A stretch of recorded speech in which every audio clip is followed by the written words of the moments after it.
მოგესალმებით, მე თამარი ვარ და ქართულ მედია ჯგუფთან ერთად განვიხილავთ მიმდინარე კვირის ყველაზე აქტუალურ პოლიტიკურ მოვლენებს. ჰელსინკის კომისიის წევრები ანაკლიის სპორტთან დაკავშირებით განცხადებას ავრცელებენ. კრიტიკულ ინფრასტრუქტურულ პროექტებში ინვესტიციები უნდა ემსახურებოდეს საქართველოს ეკონომიკური უსაფრთხოების გაძლიერებას და არა ქვეყანაზე ზედმეტ საგარეო გავლენას. თუ ანაკლიის სპორტი ჩინეთის კონტროლის ქვეშ განვითარდება, საქართველოს სტრატეგიულ აქტივს დაუთმობს მთავრობას, რომელიც არ იზიარებს მის დემოკრატიულ ღირებულებებს ან მიზანს შეუერთდეს ტრანსატლანტიკურ უსაფრთხოების არქიტექტურას, რაც საფრთხეს უქმნის საქართველოს გრძელვადიან უსაფრთხოებას. საგარეო საქმეთა და უსაფრთხოების საკითხებში ევროკავშირის უმაღლესი წარმომადგენელი, ევროკომისიის ვიცე-პრეზიდენტი კაია კალასი და გაფართოების საკითხებში ევროკომისარი მარტა კოსი ქართული ოცნების მიერ მიღებულ რეპრესიულ კანონებზე ერთობლივ განცხადებას ავრცელებენ. ისინი მოუწოდებენ ოცნებას შეაჩეროს რეპრესიული კანონები, ასევე შეწყვიტოს მოქალაქეებზე ძალადობა და გაათავისუფლოს დაკავებულები.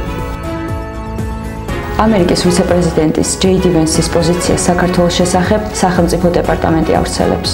მისი თქმით, დემოკრატიული მანდატი არ მოიპოვება ოპონენტების ცენზურით ან ციხეში ჩასმით, ასევე ვერ მოიპოვებთ მას ძირითადი ელექტორატის პოზიციის უგულებელყოფით, თუ ვინ უნდა გახდეს ჩვენი საერთო საზოგადოების ნაწილი.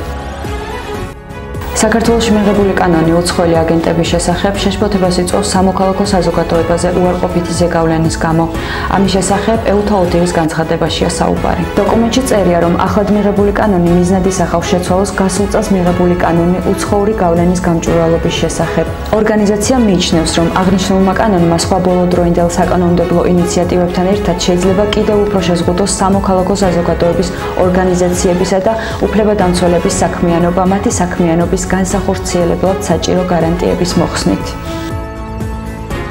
გაეროს ადამიანის უფლებათა უმაღლესი კომისიის ოფისი განცხადებას ავრცელებს. შეშფოთებულები ვართ მიმდინარე კვირაში საქართველოს პარლამენტის მიერ მიღებული შემზღუდავი კანონებითა და რეგულაციებით, რომლებიც აძლიერებენ უკვე არსებულ რისკებს გამოხატვისა და შეკრების თავისუფლების, თანასწორობისა და სამოქალაქო სივრცესთან დაკავშირებით და ახშობენ პოლიტიკურ პლურალიზმს.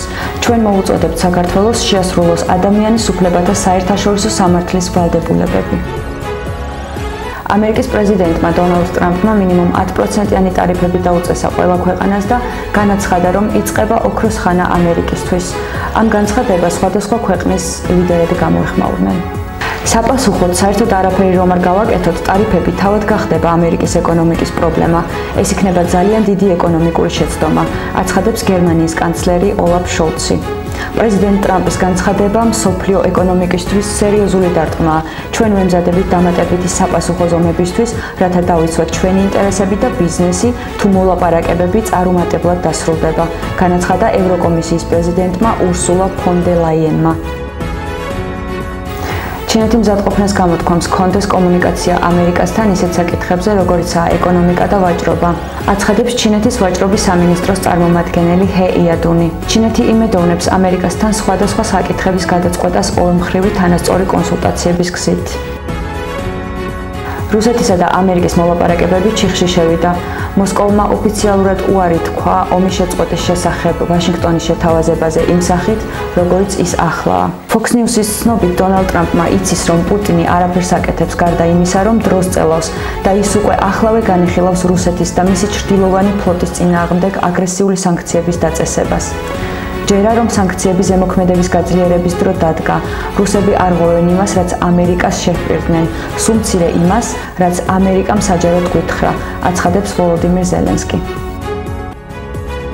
ეს იყო ამ კვირის ყველაზე აქტუალური პოლიტიკური მოვლენები, მე ერთი კვირით გამშვიდობებით.